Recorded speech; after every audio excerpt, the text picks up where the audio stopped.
Good evening, viewers. Another episode with new guest, new topic, and today we're discussing family law. And our honorable guest is Kamran Hussain. He's qualified solicitor. Welcome, Kamran. Thank you. Could you please tell us about your early days and education? My early days, I was born in Dewsbury, which is a small town in West Yorkshire. I studied locally at St. Plinus Primary School and St. John Fisher High School. I then did my A-levels at Dewsbury College before moving on to university in Leeds, where I graduated with a law degree, before moving on to the legal practice course, which was at the College of Law in Chester. Well done, thank you. And how you see profession over the years? The profession has naturally changed. We're getting a lot more younger blood coming through. Technology has advanced, which has resulted in us attending less in court. And in some ways, the barrister's profession and the solicitor's profession is starting to merge quite a lot. And will it end up with having one term, which it would be a lawyer? That is to see yet. What is the position of foreign marriages registered in overseas? Foreign marriages registered overseas are acceptable in this country, and as a result require an English divorce. Now, if a marriage takes place which is not recognised in the UK, for example, if we have a nikah done at the masjid, that is not recognised in the English legal system as such. But generally speaking, foreign marriages which are recognised in that particular country are recognised in the UK. So it means if it has been registered according to the law of land, wherever it has been registered, so it is recognizable? Yes, it is. Thank you. And is it compulsory that if somebody wants to apply for divorce, they must have marriage certificate? It's not compulsory, no, but it makes the job a lot easier. We need to establish that a marriage took place, and to establish that a marriage took place, a marriage certificate is the best document to have. If somebody doesn't have a marriage certificate, then a formal application has to be made to the court to establish that a marriage took place, and the court would ask for evidence. And the kind of evidence you're looking at is a statement from maybe the other side, the husband or the wife, to confirm that the marriage did take place, or possibly statements from witnesses who attended the wedding ceremony. So it means their statements can be helpful? They can be helpful in the application, yes. Thank you.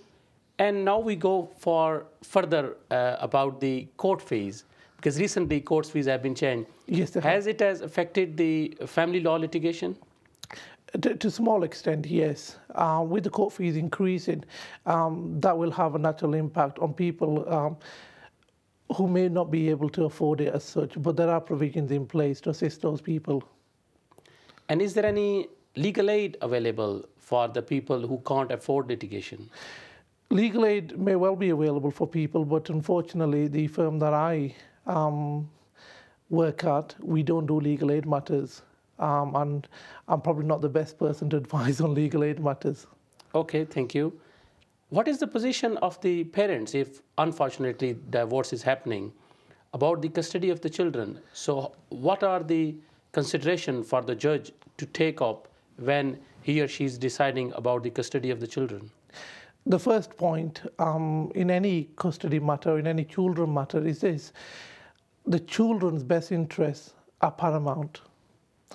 And the judge looks into consideration a number of factors, and those include the ability of each parent to look after the child, the impact of a marriage breakdown on the children, educational needs, and such kind of needs.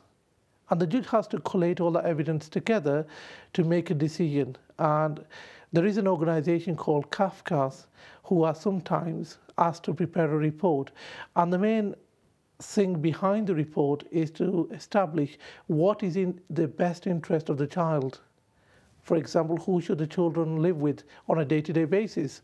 And what contact or what arrangement should they have with the absent And parent. what is the position of the maintenance? Who is going to provide the maintenance to the children? Maintenance is normally paid by the absent parent.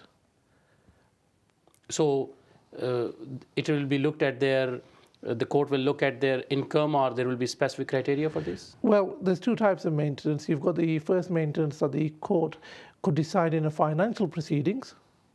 And in the financial proceedings, after a divorce has taken place or as part of the divorce, the judge divides the assets and it to some extent takes the children's interest to heart. And then you've got what was commonly known as the child support agency and child maintenance. That's a separate matter. And what's about the rights of the married parents? And sometimes people don't have a registered marriage. So is there any difference of their rights? Well, it goes down to what we lawyers talk about, parental responsibility. Married fathers automatically have parental responsibility, and if a marriage does break down, they have a right to see the children, and things are a lot easier. If it's an unmarried father, and given that more and more people are choosing not to get married and are having children, the law has changed. So if your name and the father's name is on the birth certificate, then the father automatically acquires parental responsibility. And in that regard, whether you're unmarried or married, it's seen as equal. Thank you very much. And in terms of time frame, how long it takes to complete or conclude the divorce proceedings? Well, that's a very interesting question. How long's a piece of string? That's what I always say. But a lot of things can be dealt with quickly if both parties are in agreement. We normally say 6 to 9 months for a divorce itself. And the reason why we say that is because there are certain dates that we have to acquire with bear in mind the court infrastructure and the rules that govern it. For example, after a decree nisi, you have to wait 6 weeks and 1 day before you're able to apply for a decree absolute. But let me give you another example. It's where the other side are uncooperative, and you make an application and they refuse to sign it, or they refuse to accept the application. That's going to protract matters. So it means there is no strict time limits for that? Well, there are strict time limits to an extent, and that is we normally say, look, on an uncontested divorce, we're looking at 6 to 9 months. But I've had divorces which have settled in 4 to 5 months. You have mentioned decree nisi and decree absolute. For our viewers, so these are the first and second stage of the decrees in the court terminology? Yes, it is. A decree nisi is pronounced by the judge initially. Once you have a decree nisi in your hand, that does not mean that the marriage has ended. You still have to wait 6 weeks and 1 day before you're able to apply for a decree absolute. And once you've got a decree absolute, the marriage has ended, and then you are free to marry again. What's about the division of assets? It will be determined by the court at the same time when the divorce proceedings are happening parallel, or it happens after the divorce completed? A lot of this depends upon the individual circumstances. Now, financial proceedings can be quite messy, and you have stages. And the first stage is where you contact the other side, and quite frankly, you ask the other side, what do you want out of this marriage? And you have to be realistic about it. Now, if you can't agree something at the outset, then we can refer the matter to what's called mediation.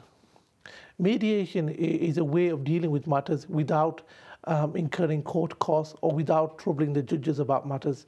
Now, sometimes matters do resolve themselves in mediation, and an agreement is reached between the parties as to who should get what and in what proportions. Now, if that doesn't take place or can't take place, then unfortunately the case ends up in court before a judge, and the longer the case goes on, I'm afraid the cost incurs more and more. Thank you. What are the main considerations for the court or for the judges when they are deciding about the division of assets between husband and wife? Well, there's quite a few factors. And one of the clear things is that there's got to be fairness. You look at what the parties have brought to the marriage, what they've done during the course of the marriage, and what they really want in the long term. The laws on the one hand, but practically, I always sit down with my clients and say, look, realistically, what do you want? And sometimes the client comes there with things which quite possibly are not going to happen. So you've got to bring them back down and explain to them, look, this is what we're realistically looking at. For example, let me take the biggest asset, and that is a property in a marriage. Normally, it's the most expensive thing on the list or the most fought over matter. Now, you've got a divorce that's taken place or is about to take place or we're in that procedure, and you've got a three-bedroom property and there's children involved. Now, normally, if there's children involved, the property remains with the parent who has the children. The other side, it could be the father, and I take the father as an example. The father could say, right, well, could I have some money out of that property in order for me to put a deposit down in order to buy myself another property? Or it may be the case if the property is too big. For example, if there's only a mother and a daughter living in the property, and the property has is a four-bedroom house, and the father's got nowhere to live, then the court may well say, well, can we sell that property and both of you divide it equally or in different portions, and both of you then can buy your own house. So what's about if somebody is in employment, somebody's not in employment? So these are the consideration also in front of the court when they're deciding about the assets? Yes, there are, because in financial proceedings, you don't only just look at the assets. You look at what the income is of the parties and what the income needs are of the parties as well. Thank you. Any interesting incident you want to share with our viewers? Well, that's a very difficult question. Interesting, I'm trying to think, interesting. Working as a lawyer can be interesting at times. We come across weird and wonderful clients. We come across clients who absolutely want everything, and we have clients who create problems where there shouldn't be problems. They keep us on our toes. And in terms of profession, what is your recommendation for the youngsters who are pursuing this legal career? Either they want to qualify as a solicitor or a barrister or legal executives? Well, any youngster watching out there, set yourself a goal. I set myself a goal many years ago, and you have to work hard at it. Nobody's going to put it on a plate for you. Nobody's going to walk in and say, here you go, young man, you're a solicitor today. You've got to go and get excellent examination marks. You've got to obtain legal experience. And I absolutely stress the importance of having legal experience at an early stage. One, it allows a youngster to understand what law is about and the roles of a solicitor or a barrister or a legal executive. And second of all, that experience helps in the future. So yes, anybody who wants to become a solicitor or a barrister, the doors are widely open. But if you're thinking you're going to get it on a plate and it's an easy job, then please think again. Is there any advantage for the solicitors who conduct the family law proceedings if they can do some advocacy? There are obviously advantages, and the one advantage you naturally think of is you're going to make more money, because if we send a barrister to court, you have to pay the barrister's fees. And second of all, sometimes the solicitor knows more about the case than the barrister and is able to have that trust more of a client. But yeah, and we can say the solicitor have more confidence in the brief that he has done and conducted all the proceedings himself. Well, yes, he knows, and by going to court as a solicitor on a regular basis, you can pick up things that are happening practically in a court, and when you come to advise your client at the next case, you're able to use that experience in court to advise the client more proactively. Thank you. Any changes you see in near future in family law or in matrimonial litigation? Well, there has been changes, and those changes, I think we touched upon it a bit earlier on, but in respect of legal aid kind of has resulted in more and more people not being able to claim for legal aid. We're getting a lot more work, through the door. A lot more people are coming to us and saying we're not entitled to legal aid or we've been turned back by a legal aid firm. Changes are going to happen. The legal costs need to be brought under control. And I think if we can have more mediation and try to resolve matters before court hearings take place, that is something better. A lot of debate is going on in the media, and especially in print media, that court fee increase is also a very sad hit to, I will say, it's a very unfortunate for the access to justice. How you see it? Well, access to justice, people talk about access to justice, and unfortunately, there's a lot of things that are happening in the background, and the legal profession has not been saved from it. And I talk about things like the recession and the debt and so forth. How much does it cost to run a court hearing on a daily basis? Now, that's the starting point. And other fees relating to that, I don't know. I think fees are going up, and that is making it more difficult. And I think unless we have a system whereby we can control the fees that are going on, people may well say, well, look, I'm trying to avoid going to court. And they may be forced to maybe settle matters wrongly outside of court. But in the welfare state, it is a duty of a state to provide the justice. So how you see it? So it means people have to buy the justice then? Well, I'm going to be quite frank about this, and the frankness is, justice is a word that's thrown around a lot. Law is there to give a just outcome, and I hope and pray that the law always remains a system where people can go and obtain justice from. But there are organizations out there, there are individuals out there who do not see the justice that they think they're going to obtain from the court system. Thank you. Now we'll go for lighter mood questions. Thank you. Your favorite food?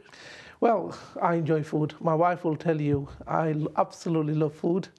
I eat absolutely. But you have a special dishes sometimes. Well, we have a dish a day, really. We enjoy having chickens. We enjoy having fish. Salmon is absolutely beautiful. You can't really complain about a good salmon. Thank you. And your favorite place? My favorite place has to be Dubai. Absolutely amazed by it. I absolutely loved it. Also on the list, I'll have to say somewhere like Barcelona. Absolutely enjoy going to Spain regularly. It's only a couple of hours on the flight. And the wife loves it because she can do a lot of shopping out there. Okay. And what's about the sport? Sport, it has to be cricket. Cricket's got to be number one. It's got to be right up there. But I'm also a die-hard Liverpool fan. I always have been. And I enjoy watching football whenever I possibly can. Thank you. And how you see English cricket in coming days after a World Cup performance, how you see the future of English cricket? English cricket's going through some difficulties, and those difficulties have been there for a while.